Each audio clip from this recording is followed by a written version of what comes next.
咩話？北上深圳消費有4折優惠 ？WeChat Pay HK 就同深圳南山區推出咗4折消費券，無論你去喜茶來說飲杯嘢，或者去 Nike 買波鞋，甚至直接叫車坐中港大巴，通通都有得減啊！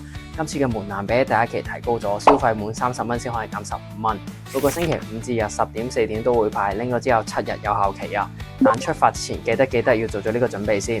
你一定要確保你個 WeChat Pay 係用緊港幣錢包，因為人民幣錢包係計唔到呢個優惠㗎。同時記得提前入定錢或者綁定好你嘅銀行卡同埋信用卡啦。點樣攞？記住呢3個步驟。第一，首先係 WeChat Pay 做咗香港身份證實名認證。第二，撳入服務揀內地遊。第三，揾到南山區消費券。拎完券之後，只要喺入邊撳去利用，再撳用券付款，掃曲俾錢就會自動扣減。喺付款頁面下邊仲可以好清楚咁睇到邊間鋪頭同地址用得，非常方便。使最低嘅錢都係理財嘅一種啦。溫馨提示：去大陸玩記得要買旅遊保險，有需要揾我報價啦。如果覺得呢條片幫到你，記得 like 同 share 俾身邊準備北上嘅朋友仔。有其他問題歡迎喺下邊留言話我知，我哋下次見。